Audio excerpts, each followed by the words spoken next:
Jadi memang saya lanjutkan dulu dengan City Engine. City Engine dan Artis Urban ini itu memang berkaitan erat gitu ya. Terutama kalau dulu sebelum adanya Artis Urban, bikin zoning envelope itu bikin sendiri di Artis Engine aturannya.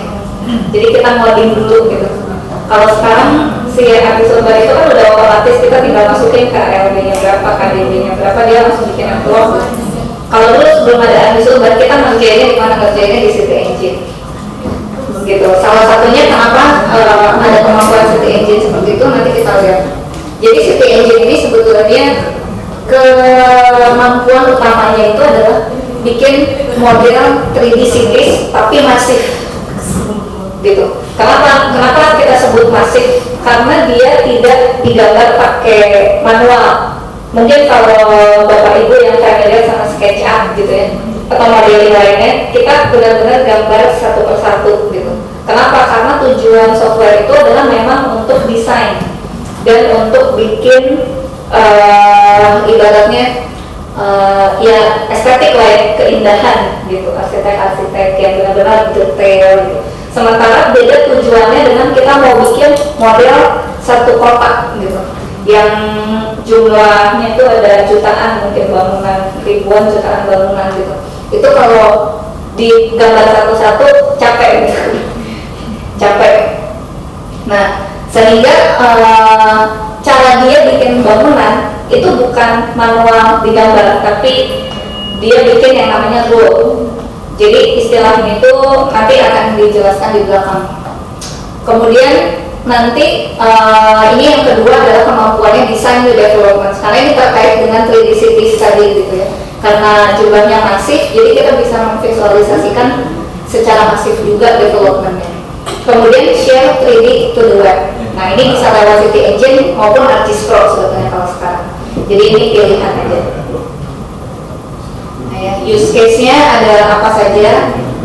Jadi ini juga dulu di Singapura, Jurong Land Game District Development. Ini juga dulu sebelum zamannya Artis Urban nih. Jadi mereka codingnya bikinnya di City Engine gitu supaya bisa bikin tampilan seperti ini. Ini nggak digambar pakai tangan, ini pakai yang namanya rule tadi. Jadi coding lagi. Kemudian kalau di luar negeri itu ada company konsultan arsitekturnya itu yang memang spesialisasi untuk bikin ini perencanaan kawasan gitu ya. Jadi ada orang arsiteknya juga, ada orang planningnya juga. Nah untuk supaya mereka bisa bikin kawasan ini lebih bagus, kalau orang arsitek biasa dulu memang menggambar sendiri gitu ya. Tapi pakai City Engine mereka cukup bikin satu rumah, ini satu rumah. Jadi di SketchUp-nya cukup satu rumah yang mereplikasi ke semua parsilnya itu City Engine. Jadi nggak manual dia pindahin satu-satu gitu dipasang, enggak. Pokoknya juga sama gitu. Pokoknya ini dia generate random di City Engine gitu. Jadi dia cukup bikin batas wilayahnya, nanti City Engine yang akan naruh pohonnya. Kita bisa kasih aturan, pokoknya di tengah semua ya, pokoknya nyebar ya, pokoknya di pinggir jalan semua ya gitu. Bisa kayak gitu. Nah ini juga di Honolulu Transit Oriented Development, dulu dia bikin visualisasi nanti akan setinggi apa kalau TOJ dipilih, terkait juga sih dengan TOJ.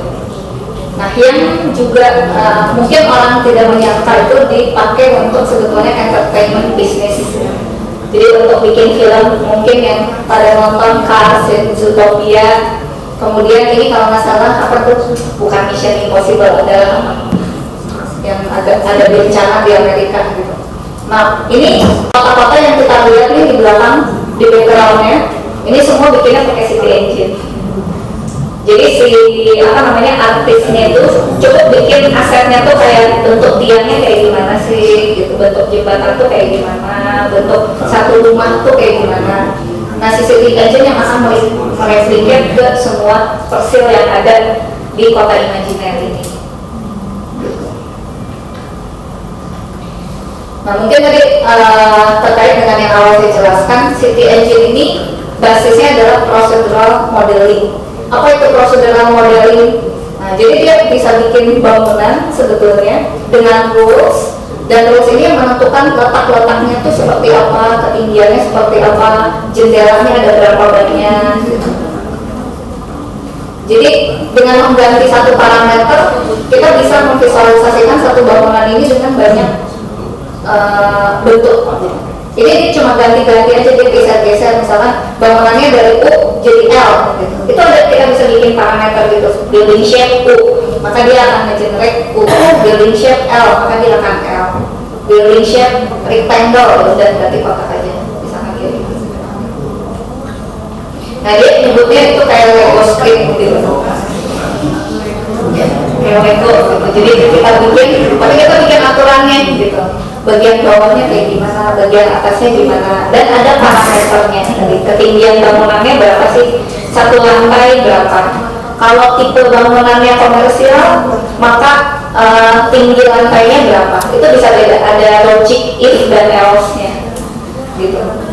Itu kita bisa atur. Nah, jadi kenapa sih procedural modeling ini digunakan? Selain karena kecepatannya gitu ya, kita naruh satu per satu, juga karena dia fleksibel sebetulnya untuk kita melakukan repeatable proses. Jadi kalau kayak kita bikin satu kawasan atau perencanaan koridor gitu ya, kita bilang oh ini kurang bagus nih, atau kurang tinggi atau kerendahan misalkan bangunan-bangunannya. Kalau dengan cara manual, maka arsiteknya balik lagi ngegambar lagi, naikin gitu kan. Nah, kalau dengan model procedural modeling, dia cukup ganti parameter 5 lantai jadi 10 lantai, maka udah naik gitu. Sehingga ketika kita mau bilang oh ini kurang tinggi, kurang rendah, atau bentuk bangunannya jangan kayak gitu, itu bisa langsung di tempat kita melakukan repeatable proses tersebut gitu. Nah, memang yang nanti akan makan waktu di procedural modeling ini ada grafiknya nih. Ini grafiknya bagus gitu ya. Dia bilang yang akan makan waktu di procedural design itu adalah bikin roadnya. Jadi kita ngodingnya lama, tapi begitu kita selesai bikin codingnya, kedepannya cepat nih, karena kita cuma tinggal ganti-ganti parameternya. Gitu. Sementara kalau kita bikin pakai CAD atau 3D sketching, cepat bikin awalnya karena tinggal langsung ngegambar. Nggak perlu kita pikirin lagi, pokoknya langsung gambar. Tapi begitu kita udah mau ganti-ganti desain, dia yang lama gitu. Karena nggak bisa cuma ganti parameter terus desainnya berubah, harus kita gambar lagi manual. Ya bikin gambar dari itu sama L aja kan udah makan waktu ya, misalkan contohnya gitu. Nah, jadi keunggulan City Engine adalah memang kalau kita mau bikinnya satu kawasan gitu, atau satu koridor lah, misalkan kayak gitu, satu koridor kita mau visualisasi koridornya nanti ke depan akan kayak gimana gitu. Nah, ini bisa masuk. Nah, apa aja sih yang sebetulnya procedural modeling ini ya, dia interaktif, kemudian bisa bikin multiple views gitu ya. Jadi simbol-simbolnya ini ada simbol yang realistik, ada yang skematik. Skematik itu yang apa namanya, cuma warna-warna. Kalau realistik biasanya kita sampai bikin jendelanya kayak gimana, pintunya kayak gimana gitu ya. Performance dari selain untuk bangunan juga untuk jalan gitu. Ini udah dipakai kalau nggak salah Copenhagen apa mana ya. Jadi untuk memvisualisasikan kalau dia nambahin apa namanya cycling lane di cycle lane, itu nanti akan kayak gimana tampilan jalan kalau dia nambahin bicycle lane. Kalau bicycle lane-nya 1, 2, kalau lebarnya 10 meter kegedean bicycle lane terusnya berapa meter, 2 meter, 3 meter misalkan gitu. Itu akan seperti apa street for feature-nya gitu.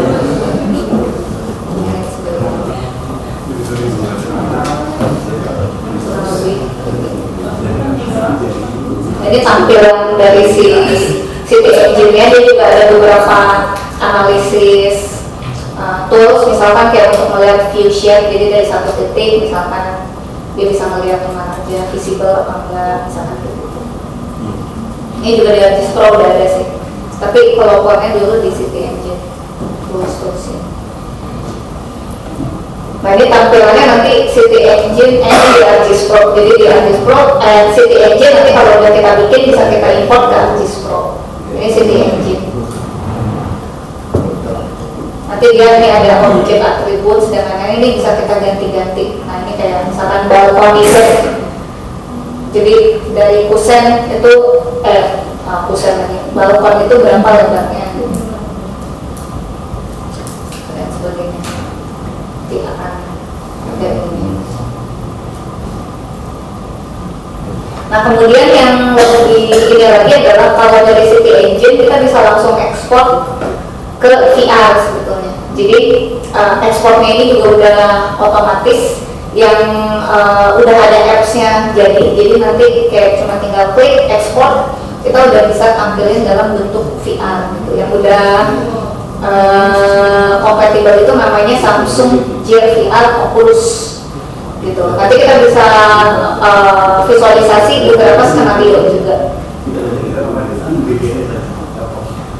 Nah mungkin kalau yang terbiasa dengan rendering ini ya, mungkin dulu ada yang namanya Lumen RT, Twinmotion, ya Twinmotion. Nah itu bisa diekspor ke yang seperti itu. Twinmotion biasanya kan kalau bikin ini harus ada animasinya gitu ya. Di Twinmotion bikin animasinya itu. Nah bisa diekspor ke sana. Atau kalau sekarang orang itu banyak juga yang udah mulai pakai game engine kayak Unity atau Unreal Engine gitu. Nah itu juga bisa bikin VR dari Unreal atau Unity juga, itu macam-macam. Nah ini Unreal nih yang terbaru, karena si Unreal ini bisa bikin efek atmosferik yang lebih real gitu.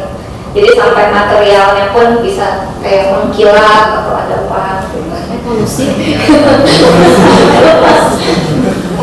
Ya kalau mau juga bisa. Kalau ini ceritanya kabut-kabut pagi hari.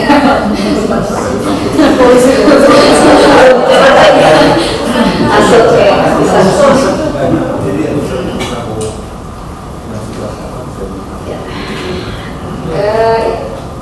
Nah mungkin di YouTube juga banyak sebetulnya video-video mengenai City Engine. Jadi ada channelnya kalau mau belajar lebih lanjut. Nah nanti sebetulnya kaitannya dengan ArcGIS Urban sebetulnya adalah kalau di ArcGIS Urban kan kita bikin kayak perencanaan masaknya seperti apa, kita visualisasi masa yang udah kita buat di ArcGIS Urban itu bisa ditarik ke City Engine untuk pemodelan yang lebih detail gitu. Jadi misalkan kalau kayak di US itu mereka contohnya ini bikin apa namanya green rooftop. Jadi mereka yang visualisasi kalau tadi itu masa bangunannya yang udah di-create di ArcGIS Urban ditambahin taman-taman di atas gedung jadinya kayak apa. Nah, mereka tarik ke City Engine untuk di-generate tuh si pohon-pohonnya di atas ininya kayak gitu.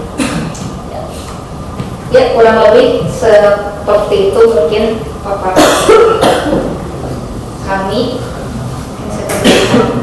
Kalau pertanyaan Pak Heri ya Pak ya, kemarin sempat kita sampaikan kalau kita punya data rider yang raw data itu sebenarnya kita memproduksi bangunannya itu di City Engine-nya, terus kita pindahkan ke urban.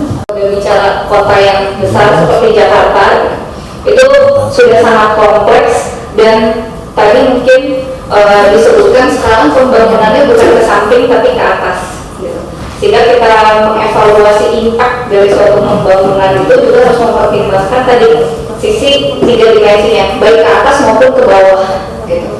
Meskipun mungkin sekarang kita masih sebelumnya di atas ya, tapi mungkin ke depannya itu developmentnya ke bawah. Nah sebetulnya ArcGIS Urban ini dibuat salah satunya untuk menghadapi challenge-challenge tersebut gitu. Jadi bagaimana satu pembangunan ini bisa menjadi impact berkaitan dengan tata ruang yang sudah dibuat sebelumnya. Nah jadi kalau kita lihat di sini tampilan ArcGIS Urban itu nanti kurang lebih akan kayak gini. Jadi memang dari awal tampilannya langsung 3D, langsung 3 dimensi dengan bangunan-bangunannya divisualisasikan. Ada yang warna-warna putih itu dia artinya bangunan yang sudah berdiri existing. Sementara kalau yang ada warna-warni hijau, kuning, merah itu sebetulnya nanti terkait dengan proses perizinan atau proses review dari development. Jadi katakan nanti ada ini ada 4 komponen sebetulnya yang nanti terkait dengan ARGIS urban, meskipun user utamanya tetap adalah seorang planner gitu ya. Jadi pertama government, apa benefitnya government menggunakan ARGIS urban? Ya tentu pertama dia harus bikin tata ruangnya. Yang kedua bagaimana dia diseminasi hasil tata ruangnya juga yang sudah dianalisis, dilihat impactnya dan lain sebagainya. Kemudian untuk citizen masyarakat, jadi ada mode public mode di sini. Jadi kita bisa filter langsung di aplikasinya data apa yang boleh dilihat oleh masyarakat. Jadi misalkan kita mau masyarakat tahu bahwa di satu daerah tertentu akan ada pembangunan baru atau rencana tata ruangnya berubah di daerah tersebut, maka kita langsung bisa mengaktifkan public mode itu sehingga masyarakat bisa melihat hanya data-data yang kita izinkan lihat. Tapi kalau seandainya masih dalam proses review atau masih dalam proses perencanaan ulang di tempat kita, itu tidak kita publish, itu bisa seperti itu. Kemudian dari real estate, kenapa real estate? Karena mereka yang akan memberikan ke kita tadi misalkan rencana bangunannya seperti apa gitu. Mereka yang minta izin gitu kan, apakah boleh atau tidak misalkan membangun di zona tertentu, di kawasan tertentu. Nah mereka akan berikan modelnya, nanti modelnya kita masukkan ke aplikasi ini, kemudian bisa langsung dilihat bagaimana tampilannya, kemudian dengan lingkungan sekelilingnya yang sudah ada sekarang bagaimana, itu bisa dibandingkan. Jadi yang dulu dan sekarang. Nah sama real estate dengan yang terakhir itu architecture, engineering, construction company. Jadi biasanya mereka konsultan atau misalkan perusahaan kontrak itu terkait dengan yang real estate biasanya mereka menyediakan. Nah jadi sebetulnya ARGIS urban ini balik lagi dia adalah satu tools yang memang digunakan untuk planning, makanya di situ tagline-nya smart city planning. Jadi memang usernya adalah orang-orang yang nanti akan bikin tata ruang dan kemudian mereka mau engage ke publik seperti apa, kasih feedback, lihat impactnya dan lain sebagainya, visualisasi masa depan ini akan seperti apa masa bangunannya. Nah ini di tagline kan seperti itu gitu. Kemudian highlightnya gitu ya, ini adalah aplikasi yang easy to learn atau simple to use. Jadi kita buat memang balik lagi tadi, ini bukan untuk orang GIS sebenarnya, tapi untuk orang-orang yang berkecimpung di dunia planning. Kemudian fully interactive 3D environment, jadi langsung aja ke 3D gitu. Karena memang kebutuhannya sudah mengarah ke 3D kota-kota besar di dunia sekarang. Kemudian yang ketiga adalah kita punya planning tools, nanti akan saya demokan seperti apa yang bisa kita manfaatkan untuk kegiatan-kegiatan yang berhubungan dengan tadi kita menentukan pola ruang, struktur dan lain sebagainya. Oke. Nah, jadi pertama apa yang disediakan oleh si ARGIS urban, apa fiturnya? Yang pertama kita bisa buat tadi 3D city modelnya. Jadi yang pertama nanti kita akan punya namanya 3D basement. 3D basement ini adalah bangunan-bangunan dan aset-aset existing yang sudah ada dalam satu kota. Ya mungkin ini mainly-nya memang kita sebut bangunan-bangunannya ya. Jadi nanti kita extrude atau tadi mau import dari BIM. Kemudian nanti lama-lama kita punya aset 3D yang lengkap untuk misalkan satu kota Jakarta. Kemudian nanti viewernya ini interaktif, jadi kita bisa berinteraksi dengan model-model yang udah ada di sini. Kemudian kita juga punya indicators dan matrix. Jadi kalau lihat nih yang ada tabung-tabungnya ya, warna merah, kuning, seperti ini adalah indikator yang nanti kita bisa susun sendiri. Misalkan apa populasi, kepadatan penduduk, misalkan jumlah income, atau misalkan apalagi age group dan lain sebagainya, atau data-data mengenai kesehatan. Nah itu nanti kita bisa overlaykan langsung dalam tampilan ini. Jadi kita tahu misalkan, oh ternyata population change itu paling besar di daerah sini loh, gitu, dibandingkan yang daerah-daerah lainnya. Nah ini kita bisa susun sendiri nanti matriksnya apa saja yang kira-kira relevan. Kemudian ada yang namanya smart search. Jadi kita bisa cari biasa daerah tertentu, kita mau zoom in bangunan tertentu atau project tertentu dan lain sebagainya.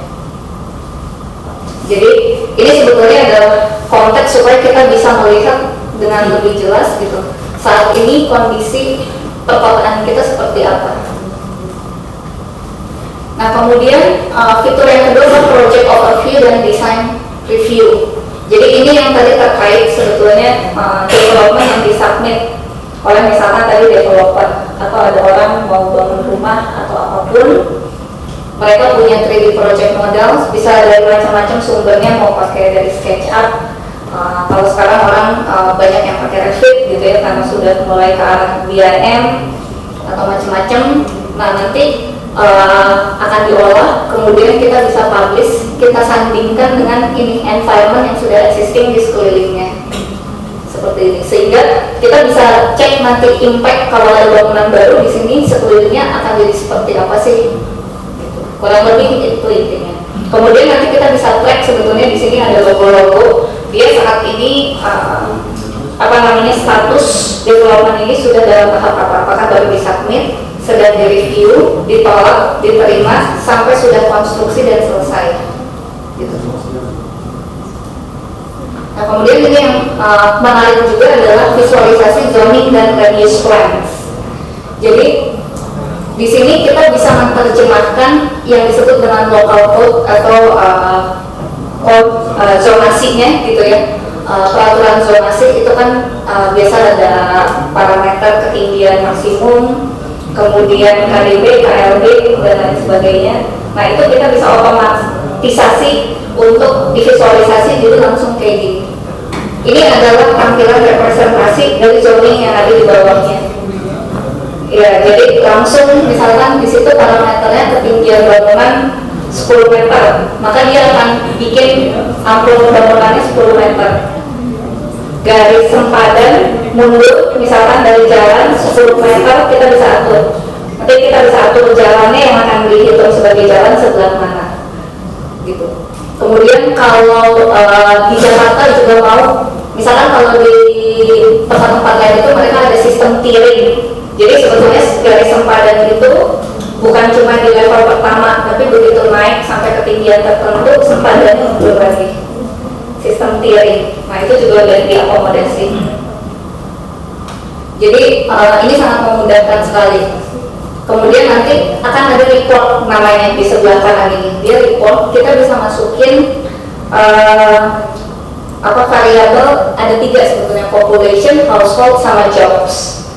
Jadi misalkan kita udah punya hitung-hitungan ketika untuk kepadatan bangunan perumahan kepadatan sedang atau rendah, itu untuk 1 orang makan ruangnya berapa gitu.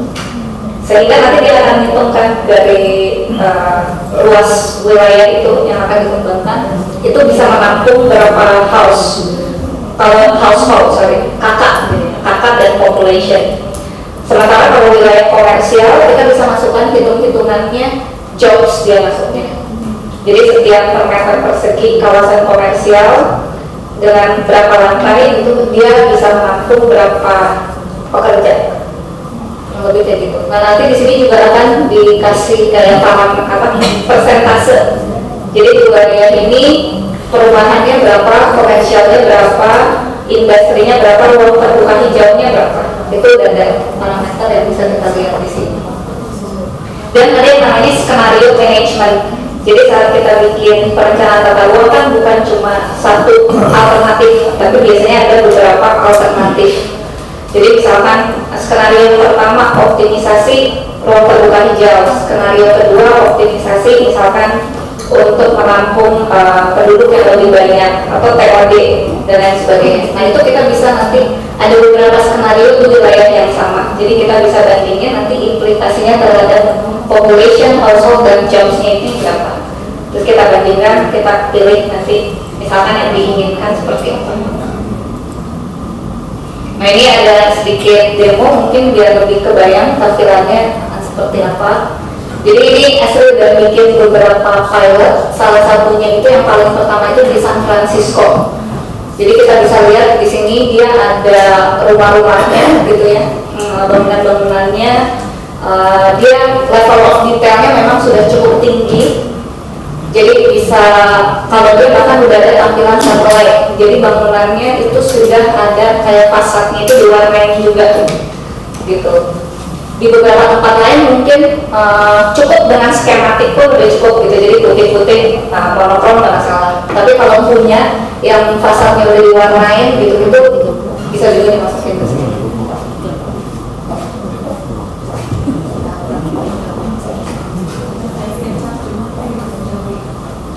Ya, ini memang bisa masif. Jadi untuk kota yang besar, Jakarta juga misalkan nanti bisa seperti ini semuanya. Nah yang kedua kita bisa lihat tadi yang namanya matrix. Jadi di sini ada macam-macam. Mereka masuk misalkan population change. Nah jadi mereka bisa langsung visualisasi. Oh ternyata misalkan di kecamatan kecamatan Gambir atau apa gitu ya. Oh ini population change-nya paling tinggi dari tahun ke tahun. Misalkan seperti itu. Nah, ini bisa kita bandingkan juga misalkan dengan sebelah-sebelahnya kalau kita punya datanya. Ini cuma tinggal kita visualisasi. Kalau di sana mereka bisa visualisasi crime dan yang lain-lain. Nah kalau di sini tergantung data misalkan dari BPS atau dari Dukcapil itu menyediakan apa, nanti kita visualisasikan saja. Nanti tergantung unitnya mau apa, kelurahan, kecamatan, itu kita bisa atur. Nah yang ketiga ini yang salah satu yang paling penting adalah plans-nya. Jadi kalau di sini dia bagi-bagi juga, jadi nggak langsung satu kotak. Kalau di sini mungkin istilahnya kayak BWK atau BWP atau apa gitu ya, kawasan gitu. Kawasan. Nah mereka juga bagi, misalkan kawasan Mission Bay. Jadi mereka mau melakukan redevelopment di sini. Nah mereka akan buka namanya plan designer. Nah begitu kita zoom in, saya pause sedikit. Nah ini kelihatan ini pembagian zoningnya sebetulnya, ada yang pink, ada yang orange, ada yang merah, gitu kan. Kemudian yang di sini ada parcel. Jadi parcel tanahnya, gitu. Parcel tanahnya. Ini parcel tanah bisa ngambil berdasarkan sertifikat, tapi sebetulnya yang di sini yang lebih ditekankan adalah desain parcel. Jadi nggak harus baku parcel sertifikat, tapi desain parcel. Jadi nanti kita di sini bisa bagi-bagi sendiri lagi. Misalkan kayak ini ada satu tempat kita mau lihat visualisasi nanti bangunan di masa depannya akan kayak gimana. Nah untuk yang pertama sebetulnya kita bisa menentukan juga atau merubah yang namanya zoning. Jadi nanti kita harus masukin tipe-tipe zoningnya ke sini apa. Misalkan Jakarta kan udah punya tabelnya lengkap gitu ya, R1, R2, K1 dan lain sebagainya, B1, B2. Nah nanti kita akan masukkan ke sini masing-masing dengan parameternya. Tadi KLB, KDB, untuk basement misalkan berapa meter bolehnya dan lain sebagainya kita masukkan ke sini. Ada yang sifatnya existing, ada yang propose. Propose itu artinya yang nanti kita mau review lagi nih, gitu. Misalkan K1 untuk di Mission Bay Plan ini misalnya kayaknya KLB-nya ketinggian gitu. Kalau seandainya diturunin gimana? Nah kita masukin di sini yang namanya proposal. Oke, nah kalau kita konfigur nih di sini mungkin mudah-mudahan kebaca. Jadi ini ada namanya maximum coverage, maximum floor area ratio, maximum height, kemudian ada tier and setback. Jadi tier dan setback ini yang tadi sempadan, dan dia bisa memungkinkan ada beberapa tingkatan. Misalkan udah 20 meter, sempadannya lebih mundur lagi. Misalkan seperti itu. Kemudian dia langsung juga kita nentuin yang namanya allowed spacious. Jadi di zoning ini kan udah ada tuh yang IPTS gitu yang terbatas bersyarat. Nah cuma memang kalau di urban ini dia hanya masukkan yang diizinkan saja gitu. Ya kalau nggak tahu sih, tapi di contoh-contoh yang di US itu mereka masukinnya hanya yang izin saja gitu, yang diizinkan. Jadi kalau misalkan yang tidak ada yang diizinkan, nanti dia akan kasih warning sebetulnya, dikasih warning. Nah nanti baru mungkin kita review lebih lanjut gitu. Jadi mungkin yang terbatas atau bersyarat bisa dimasukkan ke nggak usah dimasukkan diizinkan, biar nanti muncul warningnya kita review gitu. Nah ini bisa macam-macam. Nah ini bisa disesuaikan dengan konteks kita. Kalau dia misalkan yang hotel tentu pasti ada yang pertokoan, office dan lain-lain. Cuma mungkin ada yang tidak sama, nah itu bebas kita masukin sendiri gitu. Tipe aktivitasnya apa? Kalau di sini kan mungkin ada warung, apa, SPBU dan lain-lain. Nanti kita kasih warna-warna juga buat dia. Nah, spacious ini untuk apa? Sebetulnya nanti spacious ini akan kita masukkan yang namanya building types. Mungkin nanti setelah ini akan kita lihat yang dimaksudkan building type seperti apa. Ini mungkin saya percepat aja.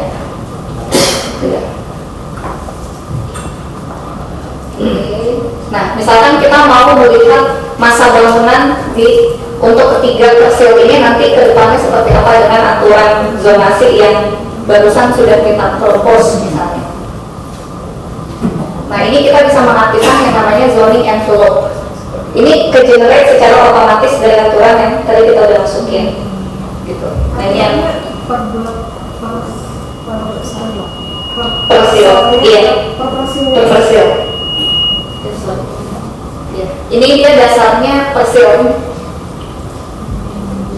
Nah, ini mudah-mudahan kelihatan soalnya agak transparan warnanya. Tapi ini adalah building envelope-nya tadi. Nah, ini kan ada yang existing ya. Nah, ini kalau existing ya udahlah. Nah, tapi nanti kedepannya akan seperti apa? Misalkan dia mau redevelop gitu. Nah, yang redevelop itu yang ini. Nah, ini dimasukkan berdasarkan building types. Jadi nanti kita harus bikin building types yang common di Indonesia itu seperti apa. Gitu. Kalau rumah tunggal misalkan kayak gimana sih kira-kira building types-nya? Satu lantai dengan spacious misalkan seragam.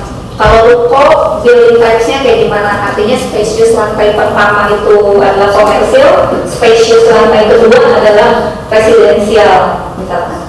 Nah, itu kita bisa atur nanti building types-nya. Sampai misalkan apartemen misalkan yang common di sini lantai sampai lantai berapa sih dia retail sampai dan office dan lain-lain. Nah, ini kita bisa merge. Jadi untuk desain misalkan kita bisa melihat mau dibagi mau disatuin itu bisa. Nanti ininya akan otomatis building types-nya akan ikut gitu. Building types ini hanya sebagai acuan kita melihat masa aja gitu. Di beberapa tempat lain ada yang nanya misalkan ini memang nanti bangunannya akan kayak gini gitu, kotak-kotak kayak gini.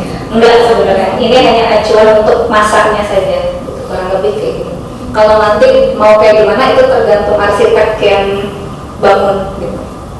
Tapi setidaknya kita udah bisa lihat dia tampilannya kayak apa. Nah, ini dia dalam proses tadi mengedit parsel-parselnya. Jadi kita bisa atur misalkan kita bisa bagi-bagi lagi breakdown. Oke.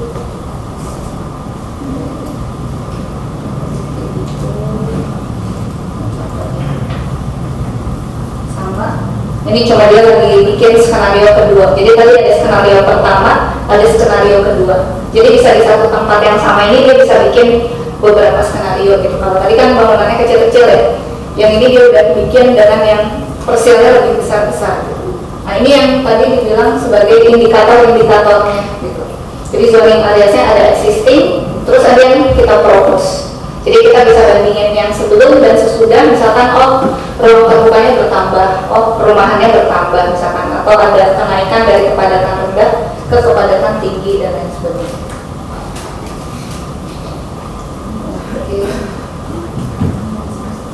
Nah, ini parametersnya. Terus dia bisa langsung hitung tadi coverage-nya ada berapa nih, minimum height-nya di sini kayak statistik sederhana gitu, yang paling tinggi ada berapa sih di situ, gitu ya.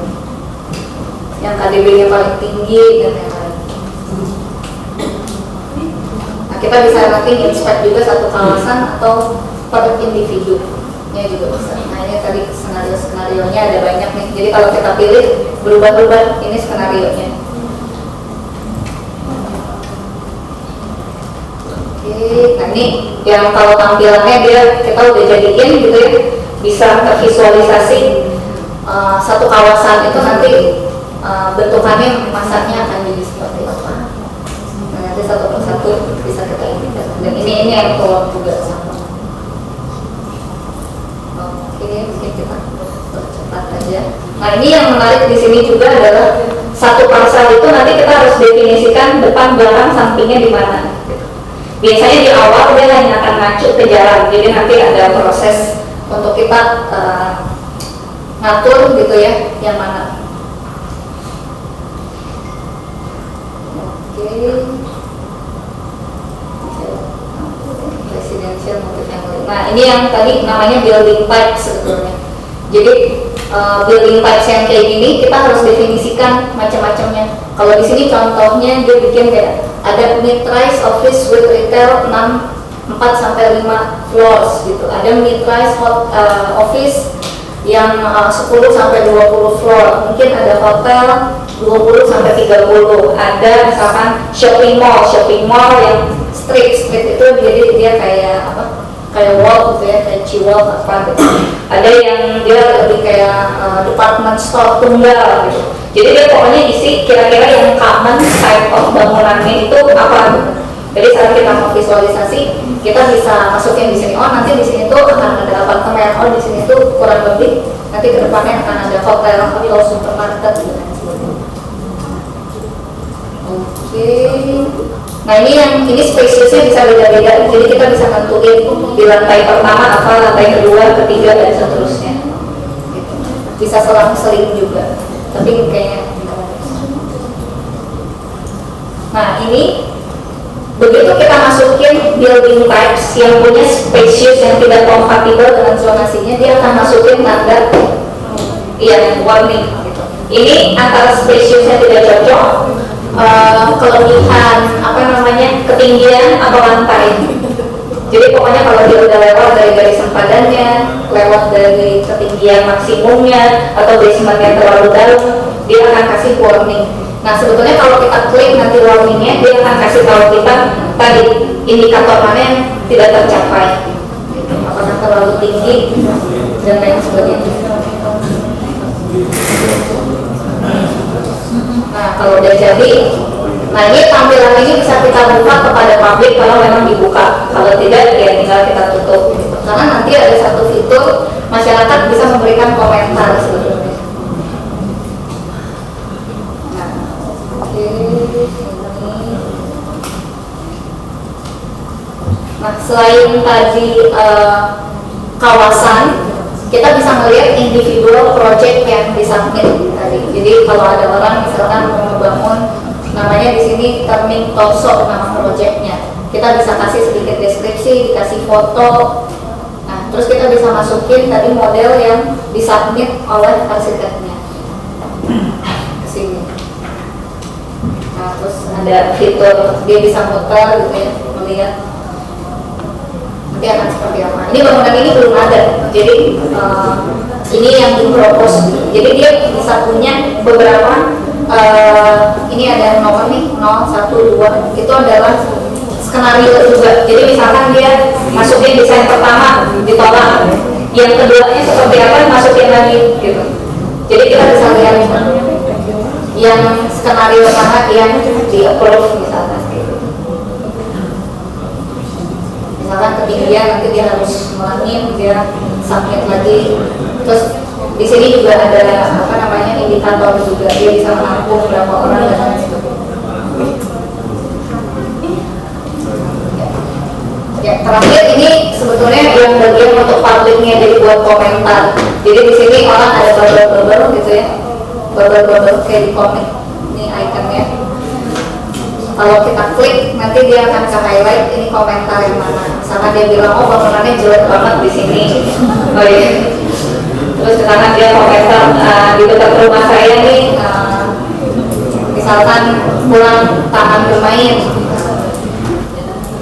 atau misalkan dia bilang saya nggak setuju dengan proyek ini karena misalkan ngalangin rumah saya misalkan. Kalau di sini mungkin di pinggir laut menghalangi view misalkan ke laut gitu ya, dari tetangganya dan lain sebagainya, itu bisa kita kalkulasikan. Ya. Kurang lebih itu demo yang udah jadi di San Francisco. Sebetulnya di US dan di seluruh dunia, di Australia juga udah banyak yang mulai menggunakan kuda piloting juga. Jadi kemarin